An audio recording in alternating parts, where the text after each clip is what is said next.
Says fall. The playoffs are 2 weeks away. It's Colony and Niskayuna next on Time Warner Sports. You're watching the game of the week on Time Warner Sports.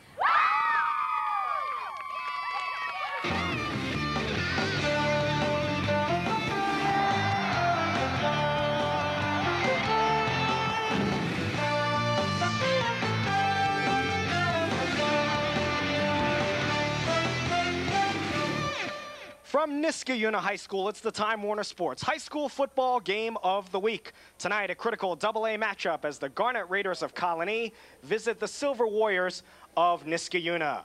And welcome here to Niskayuna High School, along with James Allen of the Times-Union. Robert Lee, pleased you could join us on a very warm Friday night here in the Capital Region. James, this is a big matchup for playoff. Hail Mary coming up here. They throw it over the middle, incomplete through the hands of Joe Polito, and that is how the first half will end. One that was dominated thoroughly by Colony, 27-0. Yeah, they were trying to go for the hook and ladder play, and that with Alden going to flip it to Peter Fury. They weren't able to make the reception, and not the kind of first half that Niskayuna would like, and an outstanding first 24 minutes for the Garnet Raiders, and they have a commanding 27-0 lead going into the half.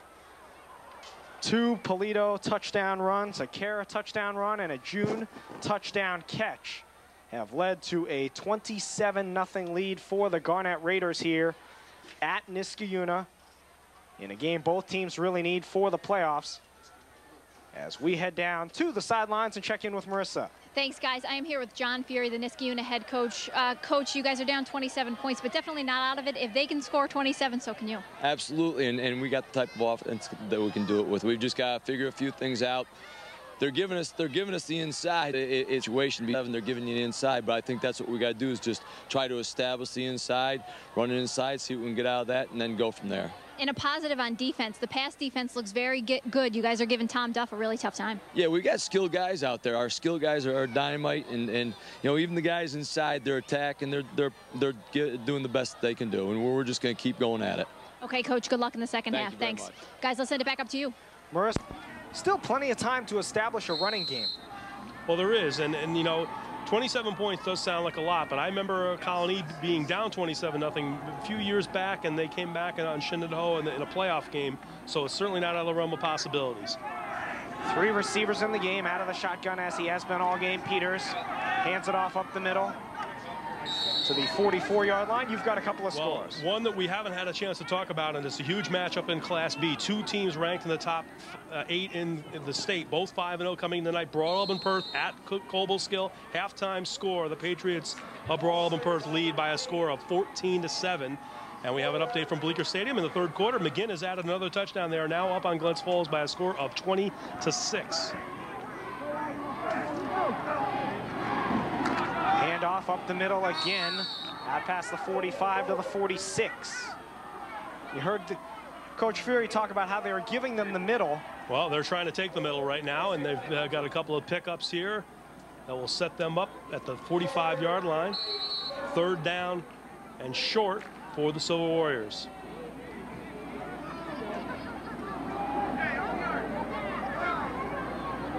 So they get the play in from the sideline on 3rd down and 5.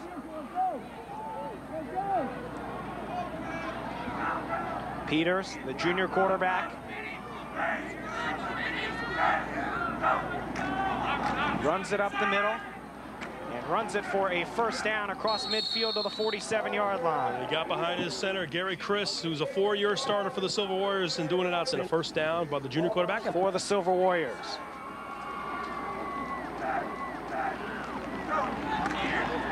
They continue to run it.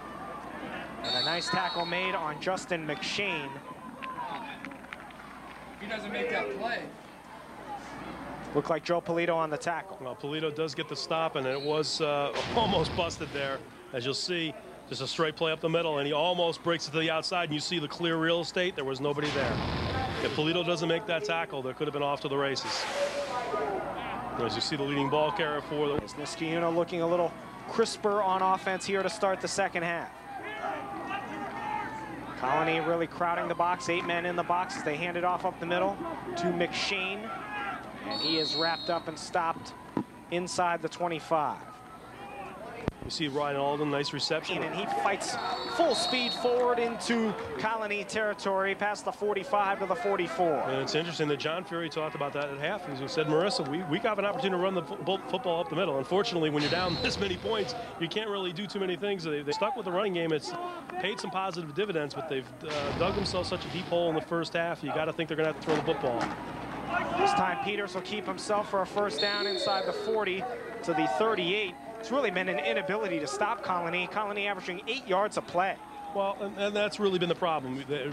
I think obviously the coaching staff from Colony, led by Mike Ambrosio, they looked at last week's results, seeing that Schenectady, Mark Thompson ran for 381 yards, including a 72-yard run to kind of put that game away in the 4th quarter. They saw a susceptibility to the run, and they've attacked it, and obviously they've had great results tonight. Coming up on the end of the third quarter, MacShane up the middle to the 30. MacShane shake and bake to the 25 and tackled from behind at the 17-yard line, and another Niskayuna first down. Nate Thompson with a touchdown saving tackle from the secondary position, and a nice drive here. Another